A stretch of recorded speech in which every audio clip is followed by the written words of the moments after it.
Paz do Senhor Jesus, querida igreja. Que linda manhã na presença do Senhor. Deus é bom. E essa canção é preciosíssima. Vamos cantar de novo essa canção? Pode ser? Vamos no refrão dela? Diz reinar, Senhor Jesus, ó sim, teu poder, teu povo sentirá. Que bom, Senhor, saber que estás presente aqui. Reina, Senhor, nesse lugar. reina, Senhor. Fala conosco, ministra a tua poderosa palavra ao nosso coração. E que essa semente caia no solo fértil da nossa alma e frutifique a 100 por 1. Eu oro, Jesus, pedindo que tu perdoe quem fomos, corrija quem somos, dirija, Senhor, quem seremos. E que o meditar do nosso coração seja agradável a Ti. Eu oro, Pai, para que Teu Espírito fique à vontade no nosso meio e nos console, nos confronte, nos transforme. Desejamos a Tua presença, Senhor. Mais do que qualquer outra coisa, desejamos a Tua presença entre nós. Fica conosco. Em nome de Jesus, e a igreja diz amém, amém. Abra sua Bíblia comigo, nós estamos iniciando hoje a nossa campanha Clarear 2023. E eu quero que você acompanhe a leitura comigo. Nós vamos à segunda carta de Paulo aos Coríntios. Segunda carta de Paulo aos Coríntios, nós vamos ler os versos 13 a 15 do capítulo 8. E depois leremos dos versos 6 a 11 do capítulo 9. Abra sua Bíblia comigo, ou ligue a sua Bíblia.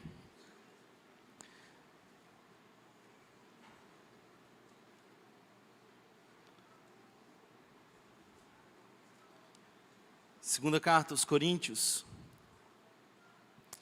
capítulo 8, verso 13 em diante, diz assim: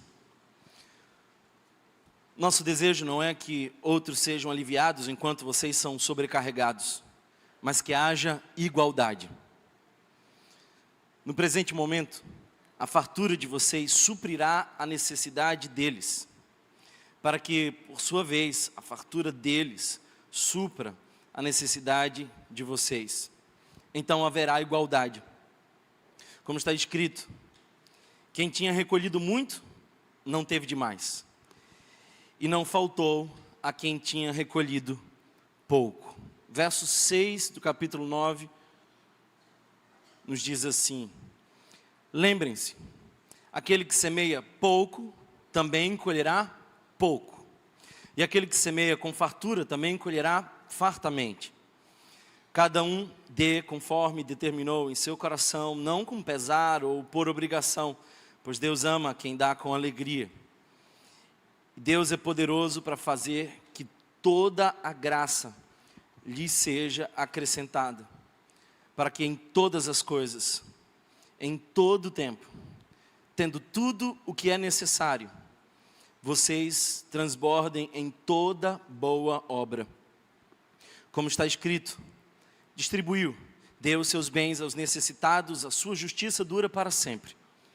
Aquele que supre a semente ao que semeia, e o pão ao que come, também lhe suprirá e multiplicará a semente, e fará crescer os frutos da sua justiça. Vocês serão enriquecidos de todas as formas, para que possam ser generosos em qualquer ocasião. E por nosso intermédio, sua generosidade resulte em ação de graças a Deus. Amém. Eu sei que tem gente que não gosta do mês de dezembro, mas é o meu mês favorito. E todo início de mês eu sempre celebro a chegada do dezembro, e estamos a um domingo desse momento. Eu gosto, em especial, por algumas razões. Primeiro, pela confraternização, crente gosta de comer, isso é fato. Então, eu já fico preparado para isso. Segundo, porque parece que a cidade fica mais bonita, muitas luzes, né? Então, a gente está rodeado aí de belezas, a estética da cidade muda. Terceiro, obviamente, porque é um lindo momento para a gente lembrar o nascimento de Jesus. Obviamente, ele não nasceu em dezembro, não se iluda. Essa foi uma data aproveitada de um calendário que já existia, mas nós temos uma boa razão para celebrar. Mas eu também gosto de dezembro, porque é o mês do meu aniversário, em especial, eu gosto muito de dezembro. E eu sei que disseram para vocês que dezembro é um mês que Jesus nasceu, por isso a gente celebra assim, tão empolgado. Mas eu não queria que você deixasse de celebrar, sabe por quê? Porque tem uma coisa muito boa no Natal, são os presentes. Os presentes de Natal, assim. Por que a gente celebra essa data com presentes? Outras datas a gente não costuma dar tantos presentes assim. Essa em especial a gente dá muito presente. E é interessante isso. Esse é um fenômeno. Eu sei que você talvez diga assim, Thomas, essa tem uma resposta literal, histórica, comercial. Mas eu não quero entrar nesse assunto agora. Mas sabe, tem uma coisa que me chama a atenção quando a gente pensa em presentes. O Natal é um bom momento para presentes, porque eu penso que ele alcança o coração do sentimento do Natal. O Natal é a celebração de presentes, de doação.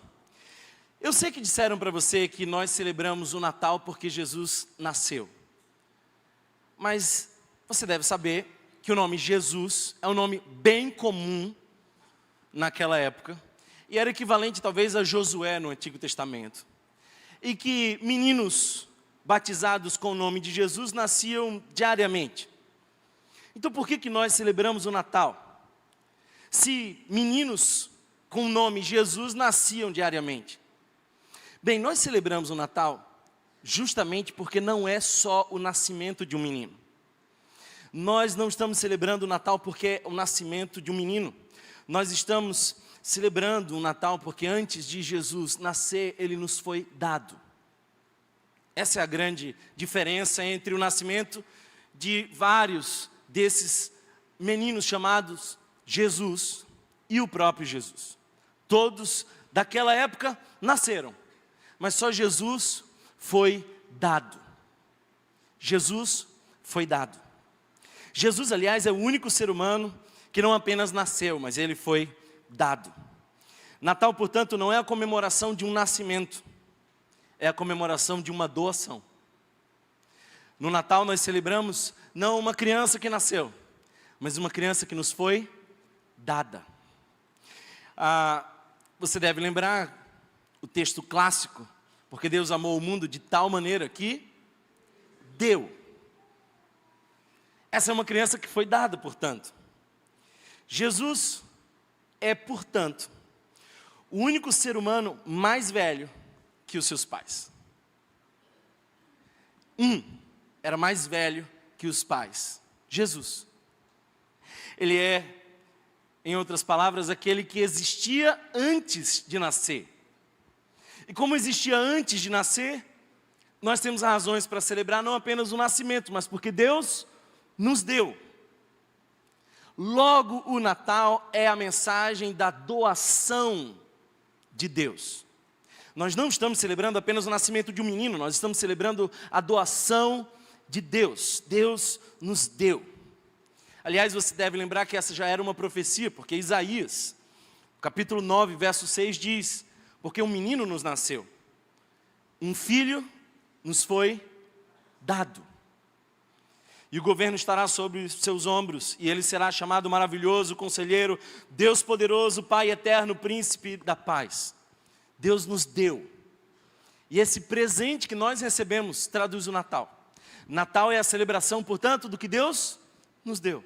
Tínhamos um problema, e esse problema era tão difícil que Deus entra na história e nos dá a solução desse problema chamado pecado. Isso é a mensagem do Natal. Natal não é a celebração do nascimento de um menino, porque meninos nascem todo dia.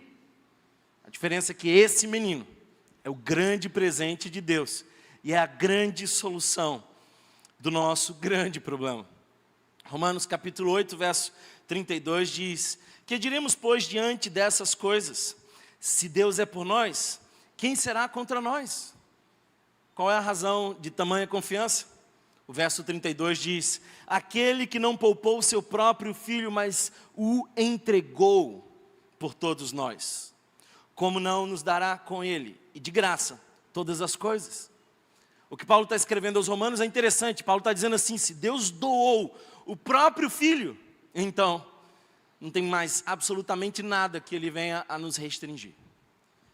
Porque o máximo da doação é o filho. E ele doou o seu próprio filho. E logo o Natal é a celebração da doação.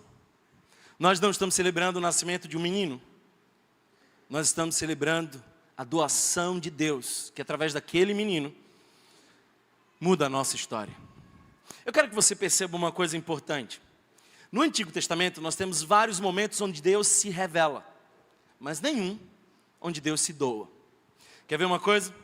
Quando Deus apareceu para Jó no meio daquela tempestade, quebrando o silêncio, falando com Jó, Deus se revela a Jó, mas não se deu a Jó. Revelação é diferente dessa doação.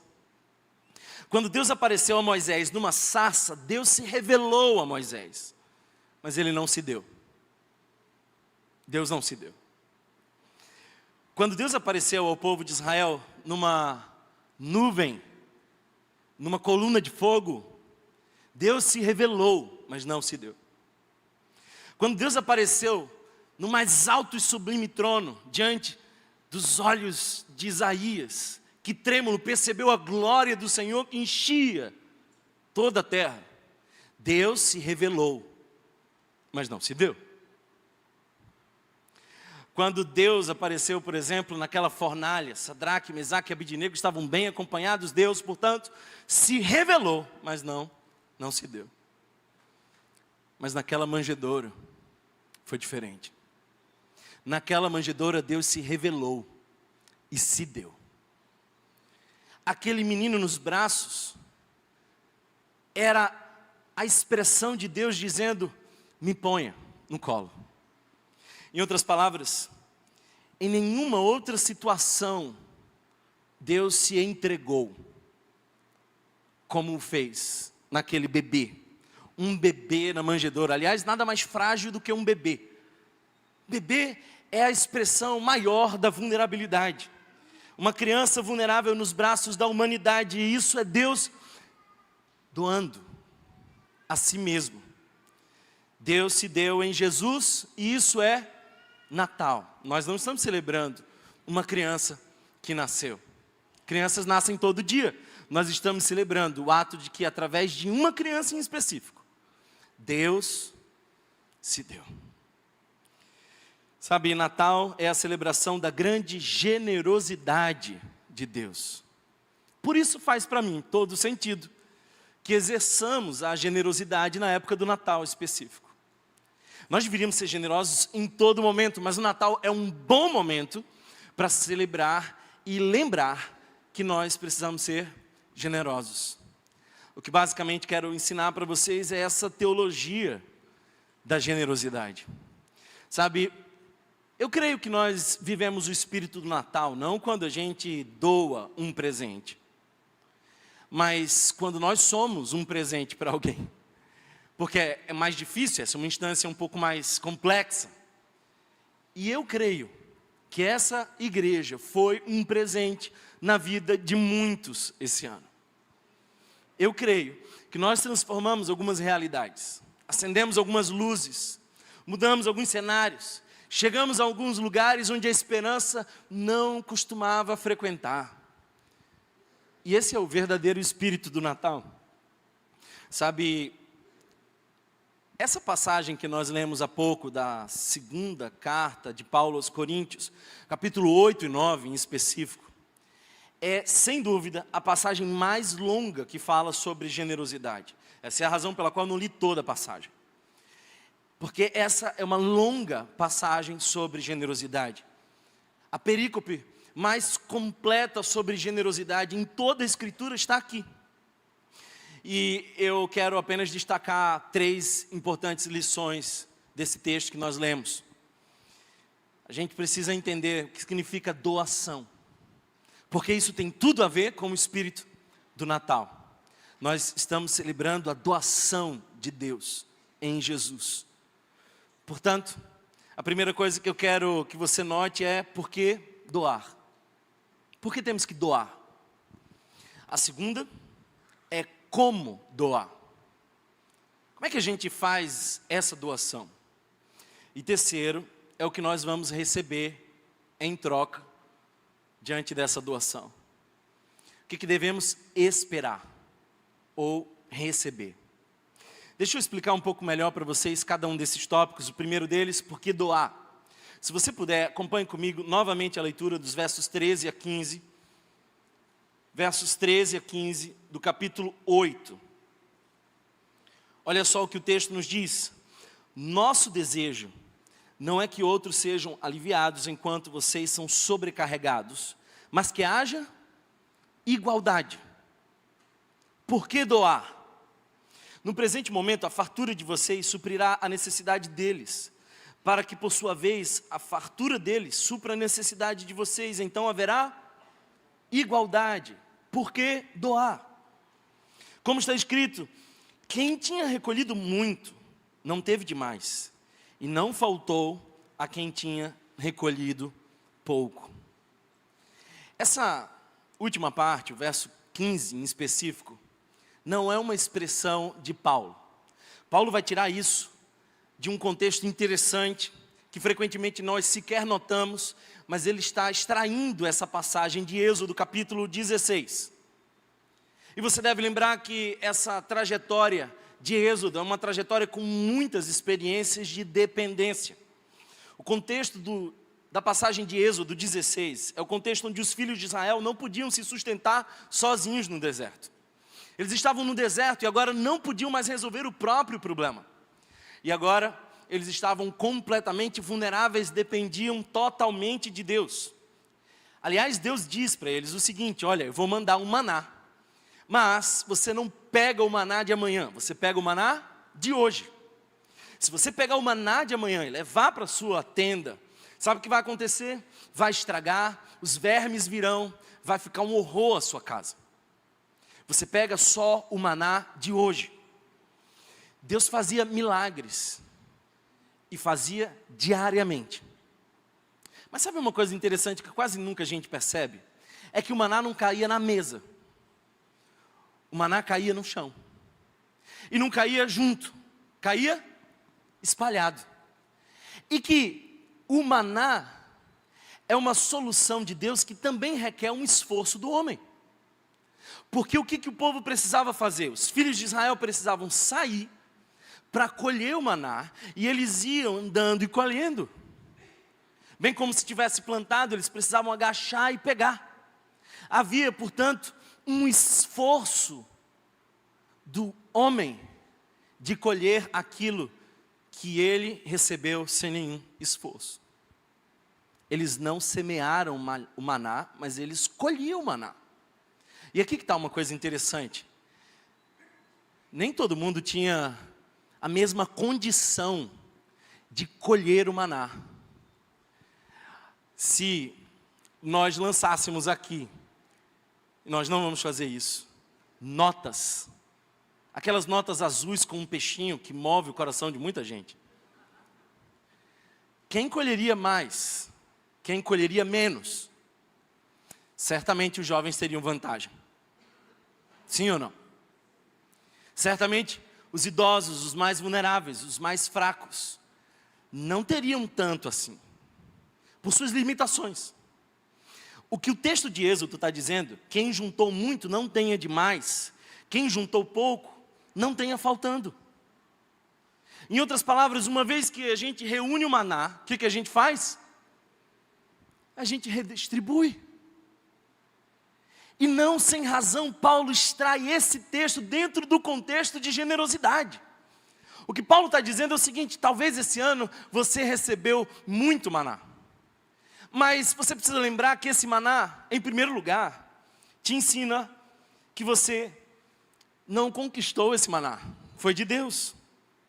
Paulo está comparando o dinheiro ao maná. Todos os dias, exceto os sábados, Deus fazia esse milagre. E Paulo está dizendo que Deus continuava fazendo esse milagre. Mas eles precisavam lembrar que o maná não era produto do esforço deles.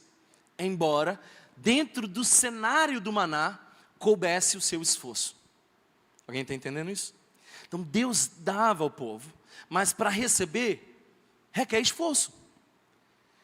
Primeira coisa que eu quero que você saiba, olhando para essa passagem, e que responde por que nós devemos doar, é porque não foi exatamente você quem ganhou. Não foi você que conquistou.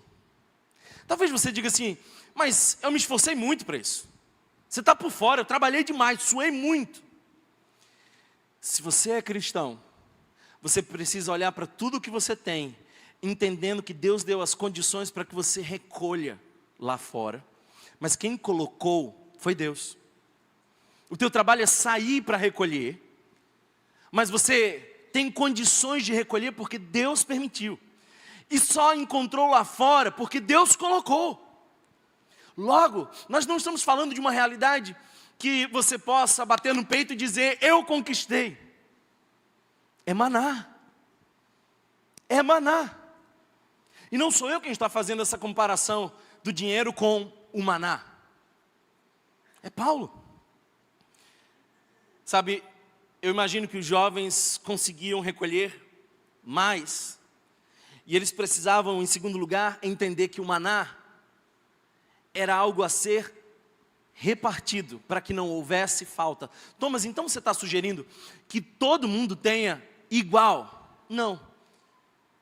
A expressão aqui desse texto não sugere que todos tenham o mesmo valor, as mesmas condições financeiras. O texto sugere que ninguém tenha faltando.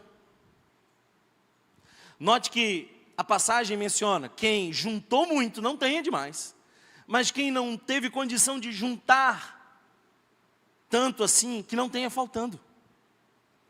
A mensagem do Evangelho, portanto, não é essa igualdade de condições, mas é que todos nós tenhamos a mesma oportunidade de comer. Isso tem tudo a ver com o Evangelho. Isso tem tudo a ver com Natal. Natal é a celebração da doação de Deus em Jesus, porque nós não conseguiríamos resolver esse problema. O maná de Deus para nós é Jesus. Acima de qualquer outra providência, essa é a maior providência. Sabe, se nós guardarmos, acumularmos para nós mesmos, se nós só pensarmos em nós mesmos, se nós recolhermos e armazenarmos isso na nossa casa, isso será para nossa condenação. Thomas, então você está dizendo que nós não podemos ter uma reserva de emergência? Não estou falando isso. Mas o chamado do cristão não é colocar a sua segurança num dinheiro. O chamado do cristão sequer é para acumular.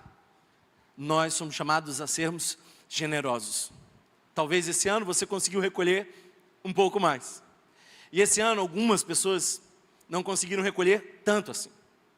E o que a gente faz? A gente entende quem é o nosso maior maná. E esse que é a nossa grande referência nos faz repensar a maneira como nós administramos o maná. Cadê essa referência? O verso 15 do capítulo 9 diz, graças a Deus por seu dom indescritível.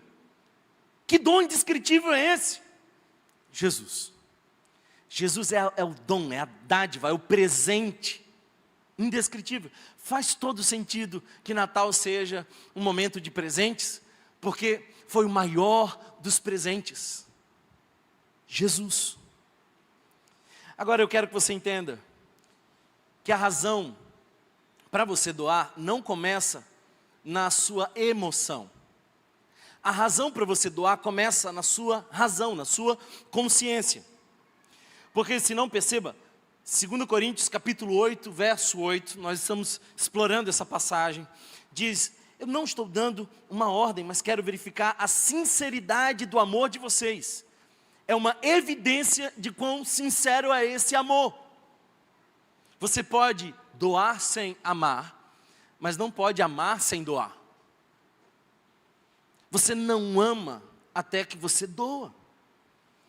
Comparando com a dedicação dos outros, o verso 9 diz: pois vocês conhecem a graça do nosso Senhor Jesus Cristo. O fato de nós entendermos a graça de Jesus, o fato de entendermos que Jesus é o grande presente de Deus para nós, deveria ser mais do que suficiente para responder a pergunta: por que doar? E você não precisa sentir um calafrio, uma coisa assim sobrenatural, um arrepio celeste. Não, você só precisa entender a mensagem do Evangelho. A mensagem do Evangelho é a mensagem onde Deus nos dá o seu Filho. Vocês sabem, diz o texto, não é o que você sente, é o que você sabe que pode movê-lo à doação. A mudança é logo de dentro para fora, não é comportamento, não é estereótipo, não é um condicionamento religioso, é de dentro para fora. A referência é Jesus. Essa é a razão pela qual nós temos que doar, porque Jesus é a grande doação de Deus. Não é o que você quer fazer, é o que você sabe que precisa ser feito. Jesus, aliás, não espera nada de você que Ele mesmo não tenha feito primeiro. Jesus não pede nada de você que Ele antes não tenha te dado. Ele se entregou por nós. Ele é a referência. Por que doar? Bem, primeiro porque nós entendemos que o maná não é o resultado do nosso esforço, é a graça de Deus. Mas alguns de nós temos mais condições do que outros. E a mensagem nos diz que ninguém tenha faltando. Essa é uma razão mais do que suficiente para nos mover à consciência de que temos que doar. Mas em segundo lugar, como doar? O verso 7 nos ajuda a entender essa resposta. Verso 7, como doar? Cada um dê conforme determinou em seu coração, não com pesar ou por obrigação, pois Deus ama quem dá com alegria. Deus ama a quem dá com alegria. Como nós devemos doar? Você precisa lembrar que em Corinto, a grande, esmagadora maioria, eram gentios. E Paulo estava organizando uma oferta que seria entregue para aliviar a situação crítica, vulnerável dos irmãos da Judéia. Em sua grande maioria, esses irmãos que estavam passando necessidade eram judeus. E Paulo incentiva-os. Mas ele, note, não dá uma ordem. Paulo não põe em imperativo. Paulo não torna isso uma obrigação. Paulo não faz disso uma barganha. Sequer Paulo ameaça os crentes de Corinto. É impressionante como Paulo parece, nesse contexto do capítulo 8 e 9, ter um tema central. E qual é o tema central? Motivação. Não é só sobre doar ou não. Perceba que nós estamos afunilando a reflexão. Primeiro, por que doar? Mas em segundo lugar, qual é a motivação da nossa doação? E eu quero que você perceba pelo menos 3 momentos onde Paulo alerta para os motivos da doação. O verso 8 do capítulo 8, ele diz assim: eu não estou mandando, mas eu quero testar a sinceridade do amor de vocês. Não é uma obrigação. Sabe de uma coisa? Fique muito tranquilo, você não será no Evangelho obrigado a nada. Aliás, eu quero que você entenda isso. No Evangelho você não tem que nada. Amém? Toda expressão que começa com você tem que é religião, é manipulação, é peso. Por trás muitas vezes desse que diz você tem que, existe estratégias de uma empresa religiosa, muitas vezes. No Evangelho você não tem que nada. Porque o Evangelho não é um pacote de comportamentos. É uma consciência. E quando você tem consciência, você não tem que, você deseja isso. O meu coração quer obedecer. Sabe, o verso 11 nos mostra ainda essa motivação. Ele diz que há uma disposição ansiosa da igreja da Macedônia. Os irmãos da Macedônia pareciam assim empolgados para doar. E Paulo chega a dar alguns detalhes que nos constrangem, sinceramente. Porque eu sei que muitos de nós aqui, ouvindo essa mensagem, diriam: se eu tivesse num bom momento para doar. Eita, esse ano foi difícil. Se tivesse mais fácil, certamente eu resolveria isso. Eu ia chegar junto. Mas generosidade não é definitivamente sobre você ter muito. Aliás, você lembra que Jesus elogia a oferta de uma viúva? Que fez uma oferta generosa, embora a quantia fosse pequena. Porque generosidade não é você ter demais, e então você pode distribuir um pouco. Generosidade é uma expressão de um coração consciente de quem Deus é, o que Ele fez em Jesus e quem nós devemos ser. Verso 7, que nós lemos há pouco, mostra: cada um deve dar segundo propôs no seu coração, não com pesar. Deus ama quem dá com alegria. Parece que a maneira de generosidade é a maneira de um exercício de doação feliz. Você não verá Paulo dizer você tem que. Por exemplo, perceba que não é exatamente assim que a coisa funciona quando nós estamos falando sobre fidelidade conjugal. Está absolutamente claro que há uma referência de fidelidade. E esse é o padrão de obediência, ponto final. Não tem tanta liberdade assim para você pensar fidelidade conjugal, mas tem em você pensar generosidade. Por quê? Qual é a diferença de uma coisa e outra? Por que quando a gente fala de fidelidade as regras são tão claras assim, mas quando a gente fala de generosidade, a gente tem aí uma subjetividade maior? Eu explico. Sabe por quê? Porque dentro desse campo de filosofia moral, a diferença é grande entre ganância e adultério. Já parou para pensar que Jesus condena muito mais? Em diversos momentos ele fala mais sobre ganância do que adultério. Já notou isso? Jesus condena muito mais a ganância do que o adultério. É um pecado menor? Obviamente que não. Mas adultério é uma coisa fácil de perceber. Se você está adulterando, se você trai alguém, existem evidências, sinais externos. Há, portanto, uma condição clara para que você perceba que está adulterando. É quase impossível que uma pessoa dentro de uma situação de adultério não consiga notar que está vivendo essa situação. Mas a ganância não. A ganância é um pecado sorrateiro, silencioso. A ganância é tão perigosa que em muitos casos os gananciosos sequer percebem que são gananciosos. Por isso Jesus fala tão mais sobre a ganância.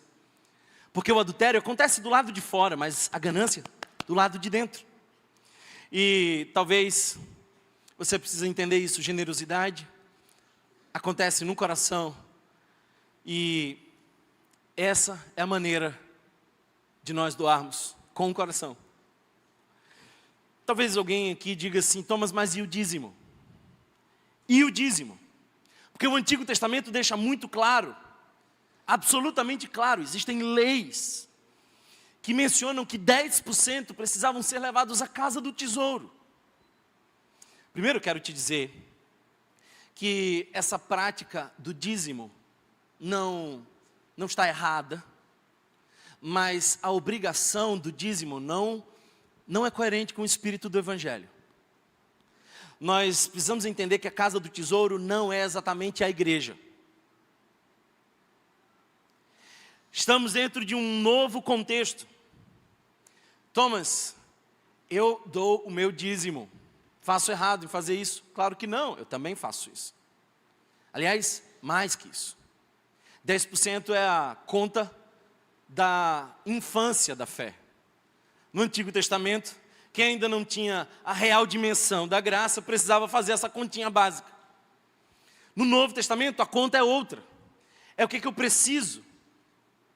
E quanto menos eu precisar, mais riqueza eu tenho para compartilhar. Simples assim. Você nota que Jesus, em um determinado momento, encontra os fariseus e fala para os fariseus algo sobre o dízimo. Em Lucas, capítulo 11, nós temos essa passagem. O que Jesus menciona sobre o dízimo? Ele diz o seguinte: vocês dão dízimo de tudo, absolutamente tudo. Vocês contabilizam tudo e dão 10% de tudo. Mas vocês negligenciam a justiça e o amor de Deus. O que Jesus estava dizendo? Jesus estava dizendo que não era exatamente sobre fazer, mas porque faz. Não era exatamente a quantia, era o coração. Em outras palavras, Jesus diz: vocês estão cumprindo de modo legalista um mandamento do Antigo Testamento, mas não tem a motivação do coração que está alinhado aos céus. É a motivação do nosso coração mais importante do que qualquer outra coisa. Aí alguém escuta essa mensagem e diz assim: ufa, graças a Deus, então vai sobrar um pouco mais no meu orçamento. Aleluia, Deus deu um livramento, é aqui que eu vou ficar. Vou dar o dízimo de 5%, vai ser uma bênção, dízimo em promoção. Você não entendeu o espírito do Evangelho. Eu te sugiro não fazer nada. Se essa é a tua mentalidade, eu quero convidar você a não trazer nada. Quer saber de um negócio? Em vez de sobrar 5% a mais, pode sobrar 10%. Porque não é sobre quanto você vai dar.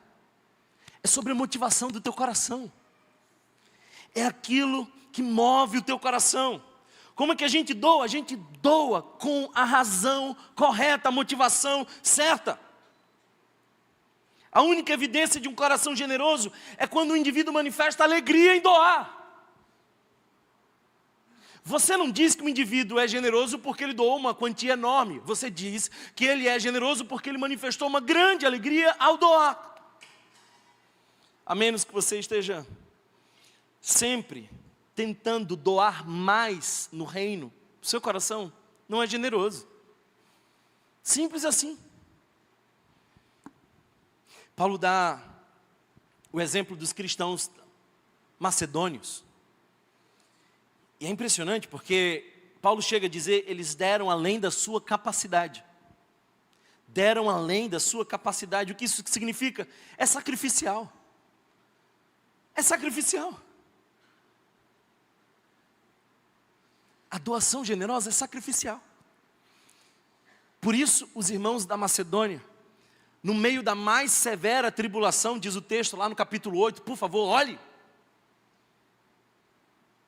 Transbordou em rica generosidade, ou seja, os que estavam dentro de um cenário de limite, transbordou em generosidade.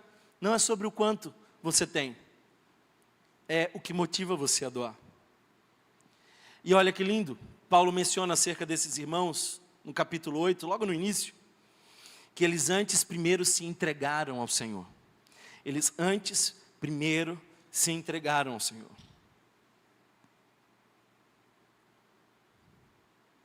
Às vezes eu noto que as pessoas, elas fazem doações para si. Não. A generosidade é uma resposta a quem primeiro se doou, Jesus. É mais ou menos assim. Eu entendi a minha condição espiritual. Eu estava indo para o inferno. Simples assim. E eu entendi a doação de Deus por mim. Porque Ele me amou de tal maneira que doou o seu Filho. Ele nos deu o seu Filho. Agora, eu me entrego, eu me dou a Ele. já que eu entendi que Deus me doou o que tinha de mais importante, eu agora entrego a Deus o que eu tenho, tudo que eu sou. Logo, a generosidade é uma expressão daqueles que se entregam a Deus. Eu já mencionei por quê, eu já mencionei como, com alegria, com a motivação do coração. Mas eu quero terminar mencionando o que a gente tem que esperar. O que a gente tem que esperar? O verso 9 e 10 do capítulo 9 nos responde isso. O que a gente espera? Atente para esse texto, porque ele sempre foi muito mal interpretado. O verso 9 diz assim: como está escrito, distribuiu, deu os seus bens aos necessitados, a sua justiça dura para sempre. Aquele que supre a semente ao que semeia e o pão ao que come, também lhes suprirá e multiplicará a semente e fará crescer os frutos da sua justiça. Quem daqui não ouviu, num culto, alguém subir e ler essa passagem? Eu sei que você entendeu errado essa passagem. Colher generosamente. Quem semeia pouco, colhe pouco. Quem semeia muito, colhe muito. Mas colhe o quê? Colhe o quê? As igrejas por aí estão cheias de pessoas que estão dizendo assim: quem semeia muito, colhe muito. Então venha, põe aqui o seu dinheiro, e amanhã, o que Deus fará? Um Pix celestial. Quem semeia muito, colhe muito. Você quer ser próspero? Venha e traga a sua semente. Foi assim que você ouviu. Até hoje você entendia assim. É isso mesmo que o texto está dizendo. Colher abundantemente é sobre ganhar mais dinheiro. Esse é um versículo usado, sem dúvida, pelos pregadores da teologia da prosperidade. Se eu der mais dinheiro, eu ganho mais dinheiro. Mas definitivamente isso não se encaixa na metáfora. Porque você não semeia semente para colher semente. Você semeia semente para colher fruto. Observa que o texto que nós lemos aqui menciona frutos, não sementes. Fruto é diferente da semente. Nós semeamos uma coisa, mas colhemos outra. Logo, não faz o menor sentido você achar que semeando dinheiro, você colhe dinheiro. Complicou. Se você veio para aqui porque achou que Deus ia assim curar a sua vida financeira e te fazer prosperar como um filho assim privilegiado, deixa eu te dizer um negócio, Deus não tem muito isso não. Você não vai sair melhor assim na fita porque você é o cara que vem e traz a oferta assim. Você como um empresário vem, você coloca aqui a sua semente, você diz: olha Deus, meu concorrente não colocou a semente, eu coloquei. Então amanhã, o que eu queria, Senhor? Eu queria que os meus clientes fossem na minha empresa e não na do concorrente. Você está entendendo, Deus? Não é assim que funciona. Thomas, então, que frutos são esses? Como é que volta para mim esse dinheiro? É importante que você entenda uma coisa. A sua Bíblia é mais rica do que você pode imaginar. Quando Paulo menciona que quem colhe muito está relacionado à justiça. E especialmente esse texto que nós lemos menciona justiça. O verso 9 diz: distribuiu, deu os seus bens aos necessitados, a sua Justiça dura para sempre. O verso 10 diz ainda: aquele que supre a semente ao que semeia e o pão ao que come, também lhes suprirá e multiplicará a semente e fará crescer os frutos da sua justiça. Agora você precisa saber que esse texto aqui não é de Paulo. Esse texto aqui é uma citação que Paulo faz do Salmo 112. E a palavra hebraica para justiça é bem diferente do nosso conceito de justiça. Quando nós ouvimos a palavra justiça, o que a grande maioria de nós pensa? Bem, quando nós ouvimos esse conceito, nós pensamos assim: todo mundo seguindo uma mesma lei. Ou eu recebendo o que mereço. É isso que a gente pensa sobre justiça. Mas no Antigo Testamento, a palavra hebraica, o que o salmista no Salmo 112 queria dizer, não era esse conceito de justiça. A palavra hebraica aqui tem mais a ver com relacionamentos corretos. Em outras palavras, essa justiça tem mais a ver com cenários que vão sendo transformados. Quando eu venho e ponho a semente, o que eu espero colher? Cenários transformados, relações ajustadas, vidas transformadas, porque isso é o verdadeiro conceito de justiça. Justiça não é eu recebo o que eu mereço. Esse é o nosso conceito de justiça. Justiça no conceito bíblico é quando as relações se ajustam e não há mais falta entre as pessoas. Porque ele está espalhando seus bens para os pobres, porque ele tem expectativa de ver justiça, relacionamentos sendo ajustados. Thomas, hoje é o dia que vocês estão começando essa campanha chamada Clarear. Se eu fizer uma oferta aqui, o que Deus vai fazer por mim? Deus vai te dar a chance de ver cenários mudando e a justiça do reino de Deus sendo implantada. Sabe, eu preciso dizer para você com muita alegria, esse ano, alguns cenários de pobreza foram curados. Consequência da semente que vocês lançaram no ano passado. O que a gente espera, Thomas? Conflitos sendo curados, famílias sendo curadas, pessoas sendo transformadas. Tudo isso como resultado da semente. Eu não creio em outro evangelho.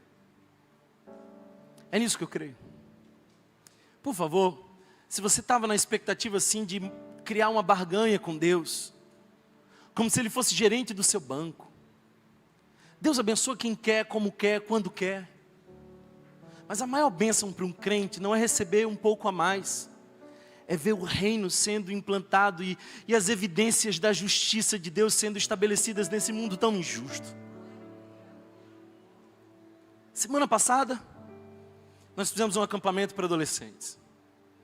Esses adolescentes, todos de comunidades carentes, alguns em situação de abrigamento, sem pai, sem mãe, muitos deles em situação terrível.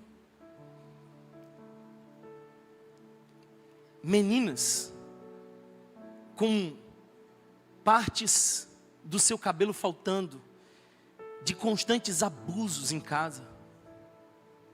Meninos que foram abusados sexualmente e a sua vida, sua identidade foram bagunçadas. Crianças abandonadas que o tráfico adotou e aí foram parar na Funase. Aí quando saíram da Funase apareceu um grupo. E o grupo disse assim: ó, gente, ano passado a gente fez uma campanha e a gente tem dinheiro para fazer um acampamento. Dá para você mandar os adolescentes mais feridos, mais machucados, mais abandonados, porque a gente quer dar para eles um final de semana incrível e eles não vão pagar absolutamente nada. Aí eles chegam, e quando eles chegam, a justiça de Deus começa a ser implantada. começa a ser implantada. Aliás, eu preciso dizer para vocês com muita alegria que hoje nós estamos iniciando um novo acampamento. Esse vai durar 7 dias. Começa hoje e vai terminar lá no próximo domingo, na verdade 8. Estamos realizando um sonho. Porque nós vamos levar para o nosso acampamento nessa semana homens que sofrem com dependência química, abuso de substâncias. E nós preparamos uma semana para eles, onde nós vamos ensinar um pouco mais sobre como eles podem quebrar o ciclo do vício, como eles podem curar as emoções. Médicos vão lá atender, por sinal, se você tem disponibilidade essa semana e você quer servir a Jesus, não é aqui que você tem que vir. A bolsa de valores. Não. Sabe o que você pode esperar? E vai ser bem diferente para a glória do Senhor. O apóstolo Pedro, na sua segunda carta, no capítulo 3, verso 13, diz: buscamos um novo céu e uma nova terra onde habite a justiça. Que justiça é essa? Justiça não significa o lugar onde todos obedecem à lei. Justiça, nesse conceito bíblico, é onde todas as coisas são curadas. Onde todas as coisas são curadas. Semear com generosidade é colher justiça. Colheremos justiça. Colheremos justiça. E aliás, esse ano nós colhemos justiça. E mais do que pedir alguma coisa, hoje eu vim dizer para você, muito obrigado. Porque se você estava por aqui no ano passado, nós alcançamos os valores que nós precisávamos. Fizemos os projetos que nós dissemos que iríamos fazer. E aliás, eu quero dizer com muita alegria que fizemos muito mais. Deus é bom e a justiça do reino está se espalhando. Eu quero que vocês vejam esse vídeo e celebrem, porque Deus vai fazer ainda muito mais. Nesse ano de 2023, nós conseguimos avançar com o reino de Deus pela cidade do Recife. Foi um ano de muitos desafios, mas também queremos celebrar as muitas conquistas. Durante todo o ano, a igreja pôde iluminar os lugares escuros. Nos pontos de prostituição, nas praças, nas casas de acolhimento, nas comunidades terapêuticas, nas FUNASES, nos hospitais, nas comunidades periféricas da nossa cidade, no nosso bairro local e, por que não, aqui também na nossa própria igreja.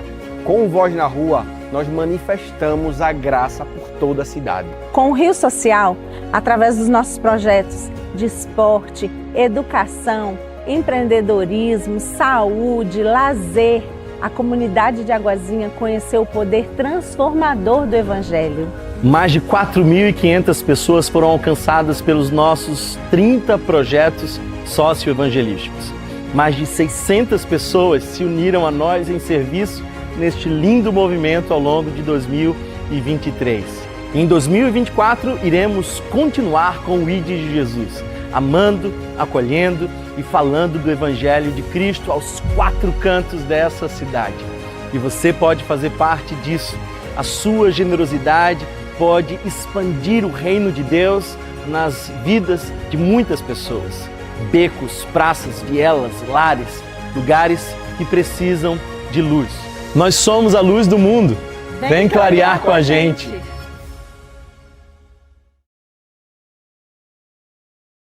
Deus, aleluia. Eu quero que você celebre isso, porque esse ano nós superamos a marca de 4.500 pessoas que foram alcançadas diretamente pelos nossos projetos sociais. 4.500 pessoas. Você está feliz com isso?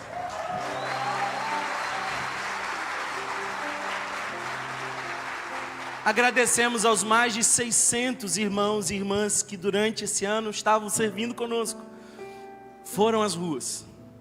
E olha, eu não sei exatamente quantas, tem um número aqui, quantas ações foram feitas? Isso, 952 ações. Você sabe o que isso significa? é que 952 vezes essa igreja saiu da igreja. Fomos a luz do mundo. E para ser luz, não é aqui, é lá fora. Porque é a luz que brilha na escuridão. 952 vezes. E esses números vão mudar até o final do ano, porque a gente não vai parar em dezembro, não.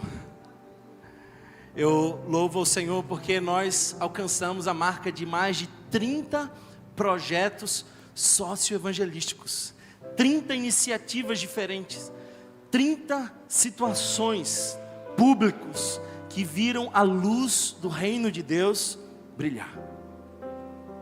Estamos clareando, irmãos. Então, o que eu espero dessa semente que eu ponho no reino? Espera a justiça de Deus, porque ela virá. Essa é a certeza. Quem semeia pouco, colhe pouco. Mas essa igreja semeou muito. Esse ano nós precisamos avançar e começar a planejar o 2024. E nós vamos fazer novos projetos no próximo ano. Eu quero que você ore, porque nós vamos iniciar finalmente um sonho nosso. Nós vamos iniciar o Voz nas prisões. Glória a Deus por isso. Nós vamos entrar nas prisões para a glória do Senhor. Aleluia. Dezembro do ano que vem a gente conta para vocês os frutos. Mas a gente também vai dizer para vocês os frutos das nossas ações nas escolas. Porque os diretores estão nos ligando e dizendo: dá para vocês começarem um projeto nas escolas? Porque as drogas estão chegando com força, mas a gente também vai chegar lá e clarear. Vamos clarear nas escolas. A gente vai clarear. Esse ano Deus vai fazer tanta coisa, tanta coisa. Precisamos levantar nessa campanha 350 mil reais. Isso não é nenhum desafio para aqueles que entendem o poder da semente e a beleza do fruto. Nós vamos colher justiça. Thomas, o que eu posso fazer? Eu explico. Nós temos 3 modos de você nos ajudar. Primeiro deles, você pode nos ajudar fazendo uma doação específica. Nós temos uma conta que nós vamos colocar aqui depois. E você pode fazer essa doação, uma conta específica. Toda doação recebida nessa conta vai ser destinada integralmente para os nossos projetos. Essa é a primeira forma. Segunda maneira de você ajudar é você se tornando um parceiro mensal. Como é que eu faço isso, Thomas? No final do nosso culto, você pode procurar o pessoal da integração e dizer para eles: eu quero ser um parceiro mensal. Então você vai usar o seu cartão e vai colocar o valor dividido em 12 vezes. E nós estamos sugerindo um valor de R$100 por mês. Então, mas eu quero colocar mais. Pode colocar. Eu quero colocar menos, fique à vontade. Mas que todo mês você tenha compromisso com o reino de Deus e a sua justiça. E se você tem uma empresa e você entende que a sua empresa também é do Senhor, e de algum modo você diz: Thomas, eu quero colocar minha empresa a serviço do reino. Bem, eu quero dizer para você que esse ano nós estamos também criando a opção de você se envolver no reino como empresa. Então nós vamos ter o selo que nós estamos chamando de Empresa em Missão. Empresa em Missão. Se você tem interesse, eu queria chamar aqui o Marcos Lira. Ele vai estar conversando com vocês, e em breve nós vamos marcar uma reunião para explicar mais detalhes sobre essa nossa maneira de envolver-se na missão.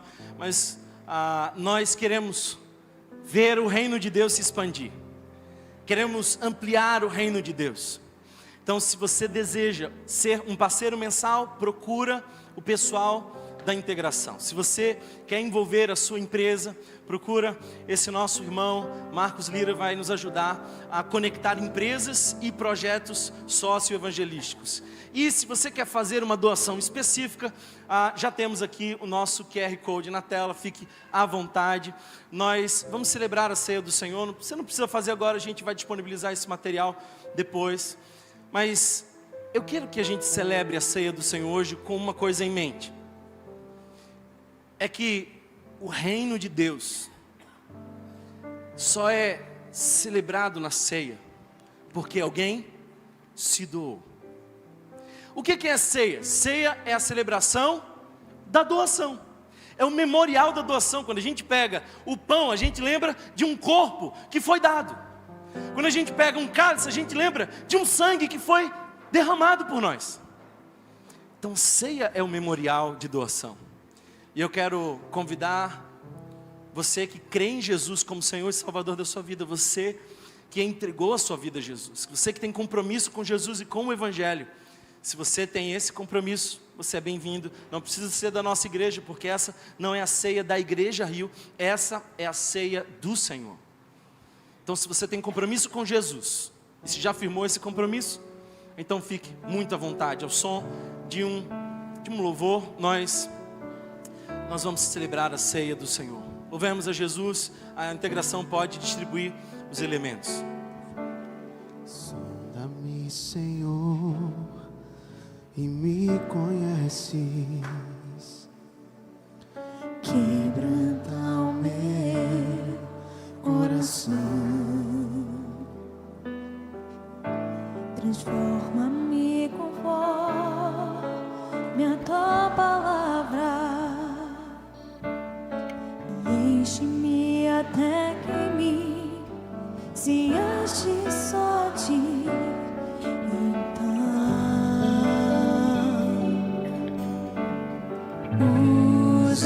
Usa-me, Senhor, usa-me como um farol que brilha à noite, como ponte sobre as águas, como abrigo no deserto, como flecha que acerta o alvo. Quero ser usado da maneira que te agrade, em qualquer hora, em qualquer lugar. Eis aqui a minha vida, usa-me, Senhor, usa-me. Sonda-me, Senhor, Me conheces. quebranta o meu Coração, sonda-me conforme tua palavra, enche-me até que em mim se ache só ti.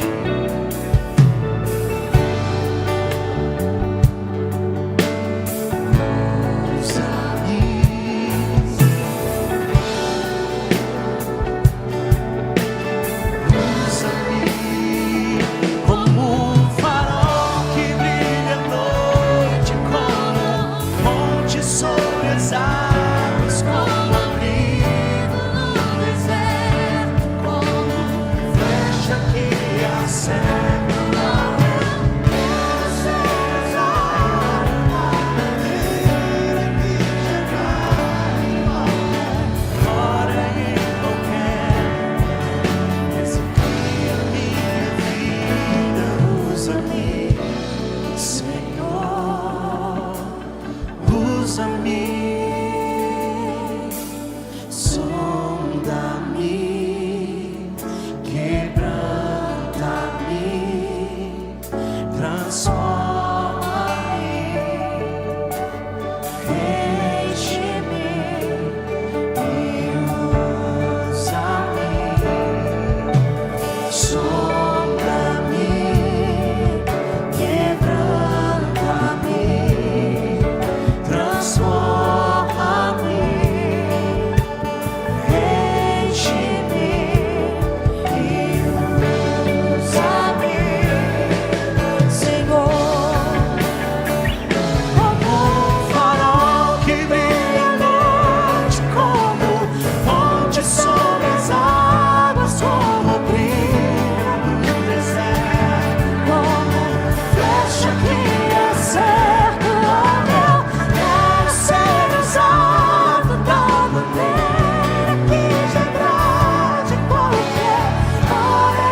Alguém aqui foi omitido dos elementos e gostaria de participar? Levante sua mão.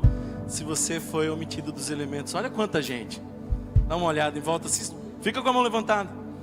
Pode baixar. E se eu dissesse que não vai chegar pão e vinho para você? Como é que seria a nossa ceia hoje? Se eu dissesse que alguns têm muito e você não tem nada, como é que seria a nossa ceia hoje? Quantos aqui receberam mais do que um cálice? Levante sua mão se você recebeu mais do que um. Olha, algumas mãos levantadas. Essa ceia perde o sentido se uns têm demais e outros não têm.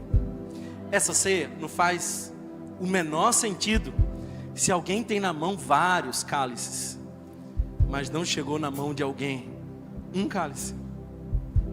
Vocês entendem? O Evangelho é assim.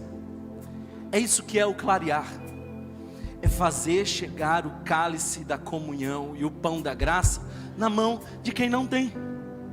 E se Deus te deu mais cálice, mais pão, Ele te fez um missionário. Amém. Então se você recebeu mais cálice, basta agora que você encontre uma mão que se levanta dizendo: eu não tenho. E aí a gente vai reajustar essas coisas. Fica com a mão levantada. O pessoal da integração vai ajudando. Se você tem cálice sobrando, sai do seu lugar aí agora. Distribua para alguém, porque é disso que eu estou falando. Isso é o Evangelho. É procurar quem precisa. É ser alguém que não aceita ter mais do que precisa, para dar a quem precisa e não tem. É isso que é o Evangelho. O Evangelho é isso. Encontra quem precisa. Se você não recebeu o cálice, fica com a sua mão levantada. Alguém vai chegar até você. Alguém vai chegar até você. Você que recebeu mais do cálice, você é um missionário. Sonda-me, quebranta-me, transforma-me, enche-me e usa-me, Senhor, como um farol que brilha à noite, como ponte sobre as águas, como abrigo no deserto, como flecha que acerta o alvo. Eu quero ser usado na maneira que jogando em qualquer hora, em qualquer lugar. Eis aqui a minha vida, usa-me, Senhor, usa-me, sonda-me, quebranta-me. Se você ainda não recebeu pão e vinho, levante sua mão. Se você ainda não recebeu, ergue bem a sua mão para que a gente possa identificar você. Todos serão alcançados. Se você não recebeu, levante sua mão, faça sinal. Aqui, ó. Levante sua mão se você não recebeu. Eu quero conhecer você. Vai chegar até você. Garanto isso. Amém. Ano passado nós nos reunimos e fizemos a primeira campanha do Clarear. E eu quero dizer para vocês que 4.500 pessoas não tinham, mas passaram a ter. Essa foi a resposta que nós demos. Nós clareamos.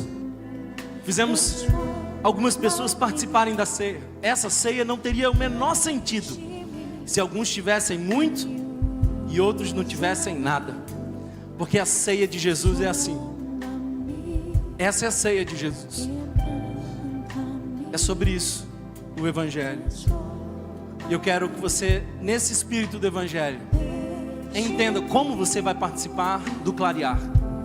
Como você vai participar desse movimento. Porque o reino de Deus vai continuar alcançando quem ainda não tem. E quem sabe esse grupo de 600 irmãos vai aumentar. Não foram todos aqui que levantaram e foram entregar pão e vinho. Mas quem sabe no ano que vem a gente passa de 1.000 voluntários. Quem sabe no ano que vem a gente dobre o número. Porque Se eu não estou enganado, no ano passado nós tínhamos alcançado 2.000 e poucas pessoas. Esse ano alcançamos 4.500. No ano passado nós tínhamos 20 projetos. Esse ano nós fizemos 30. Isso é a justiça de Deus se espalhando. É isso que você pode esperar quando você põe a sua semente no reino de Deus. Eu termino dizendo de um texto que eu nunca entendi. Eu nunca entendi esse texto até bem pouco tempo. Eclesiastes capítulo 11, verso 1. Diz assim: lança o teu pão sobre as águas, porque depois de muitos dias o acharás. Eu li esse texto e falava, acho que Salomão viajou aqui. Se eu lanço o pão sobre as águas, o que acontece? Ele some, os peixes comem. Mas se eu lanço o pão sobre as águas e depois de muitos dias eu pesco um peixe, ele volta. Você não vai achar o que você vai colocar aqui. Graças a Deus por isso. Porque se Deus te abençoasse só com o que você devolveu, não faria sentido. Mas no ano que vem nós veremos o pão que nós hoje vamos lançar sobre as águas. No ano que vem Deus fará infinitamente mais do que tudo que pedimos ou pensamos. O que nós estamos celebrando nessa manhã é o pão que nos foi dado. É o sangue que por nós foi derramado na cruz. De semelhante modo tomou o pão, tendo dado graças, o partiu e disse: este é o meu corpo, que é dado por vós. Comamos todos em memória do Senhor Jesus que se entregou por nós.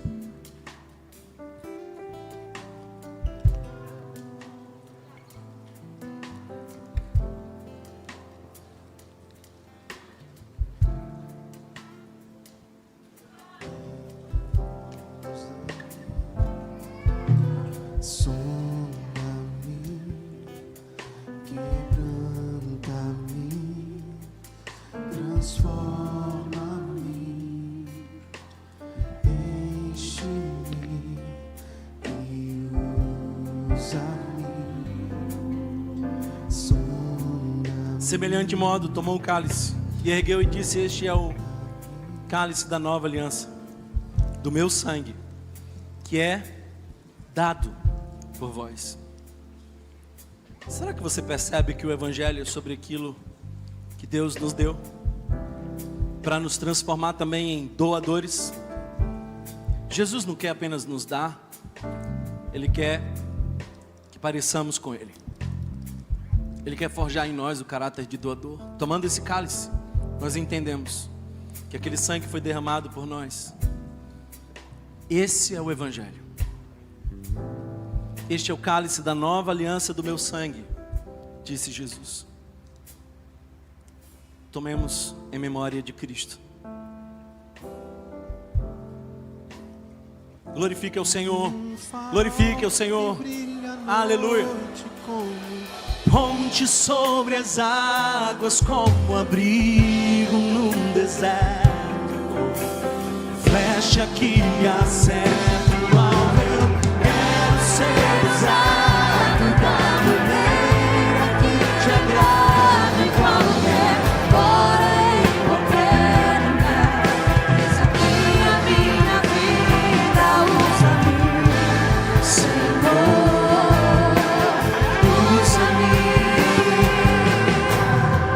Eu quero chamar aqui à frente, eu sei que o nosso tempo está esgotado, mas eu quero chamar aqui à frente todos os líderes de todas as ações do Voz na Rua ou do Rio Social que estejam aqui entre nós. Subam aqui, nós vamos terminar orando.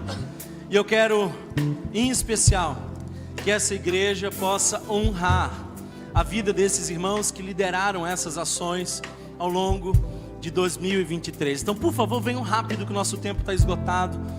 Mas eu sei que nem todos estão aqui, mas eu quero que, representando a todos, se você lidera uma ação do Voz na Rua ou do Rio Social, venha aqui à frente, pode vir, pode vir. Glória a Deus.